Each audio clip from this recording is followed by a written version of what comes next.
of grief that hangs heavily over our county and our country. We have come together not because we have answers to every question, but because our hearts are broken by a tragedy that has robbed 16 young girls of their lives and shattered the dreams they carried. As we remember the 16 students who perished in the fire at Utumishi Girls Academy, we stand with families whose pain is beyond words. No parent expects to outlive their child, and no mother carries a daughter for 9 months, nurtures her, sacrifices for her education, and dreams of her future only to receive the devastating news that she will never come home again. To the parents and guardians gathered here today, and to those mourning in their homes across the country, we share in your sorrow. We may not fully understand the depth of your pain, but we want you to know that you do not walk this difficult journey alone. Nakuru County, and indeed the entire nation, mourns with you. We also remember the teachers and staff of Utumishi Girls. Many of you dedicated yourselves every day to guiding, protecting, and mentoring these children. And today, you also carry not only grief, but also trauma, difficult memories, and painful questions. Please know that we stand with you and appreciate the burden that you bear. To the students who survived and to the friends of those we have lost, your pain is real. The empty desks, the silent dormitories, the missing laughter of your classmates will remain painful memories and reminders of this tragedy. We pray that God grants you comfort, healing, strength at this very difficult time and days ahead. As we gather in prayer today, we also remember those who remain in hospital receiving treatment. We pray that God's healing hand rests upon them, that He may strengthen the doctors, the nurses, and caregivers attending to them. May He comfort the families who wait anxiously by their bedsides. And may every injured child recover fully and return home safely.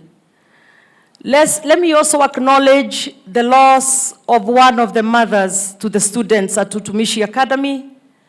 And the student is Chepto from Form 3, whose mom passed on in a very tragic accident on the way to the school early that morning, going to pick up her daughter, and her husband is still hospitalized and needing a lot of surgeries. So we also remember that family as we remember these 16 families that have been affected. So moments like this, my fellow Kenyans, compel us to reflect deeply on the safety of our children. Every parent entrusts their child to a school with the expectation that they will learn in a safe environment and return home unharmed. The tragedy reminds us that safety in our schools cannot be taken for granted. As leaders, we must ensure that safety standards are not merely written policies, but daily practices. School infrastructure, emergency preparedness, fire safety equipment, regular inspections, and clear response mechanisms must become priorities, not afterthoughts. Parents, too, have a role to play.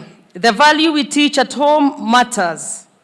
The conversations we have with our children matter.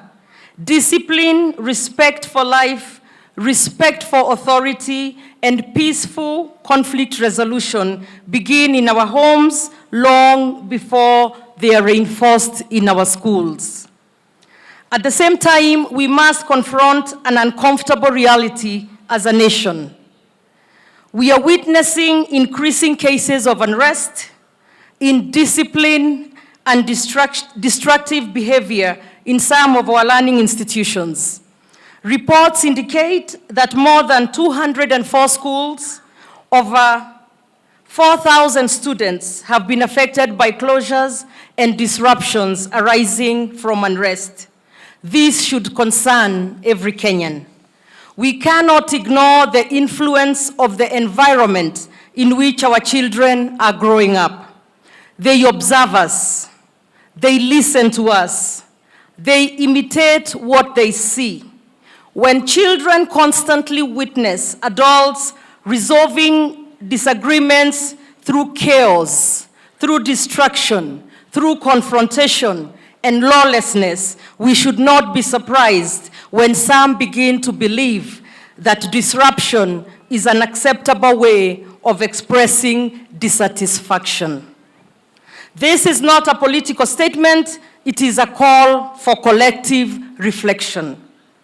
Leaders across all sectors, political, religious, educational, and community leaders must recognize the example we set for the younger generation.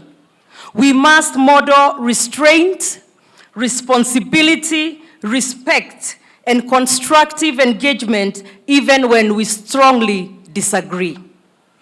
Perhaps the time has come for a serious national conversation involving parents, teachers, religious leaders, policymakers, and young people themselves.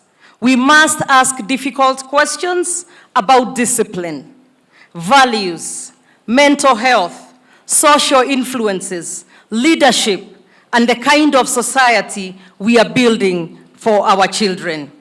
If there is any lesson we can draw from this heartbreaking moment, it is that protecting our children is a shared responsibility.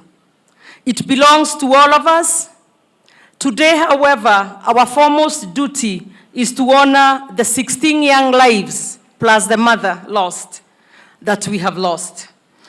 Though their time on earth was brief, their memories will remain in the hearts of their families, classmates, teachers, and communities forever.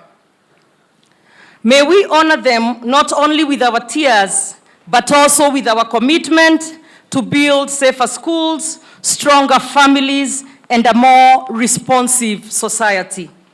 May God comfort every grieving family. And to the families, let me leave you with Psalm 34, verse 18. The Lord is near to the brokenhearted, and he saves those who are crushed in spirit. May he continue to comfort you in this very difficult time of grief.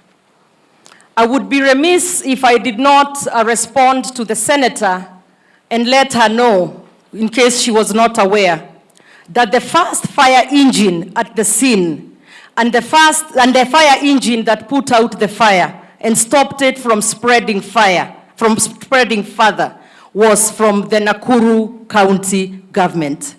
The anti-stock theft department got there first, and they immediately called us to have our fire engine at the school. So I would hope you would get your facts right before alluding with such inaccuracies. Let me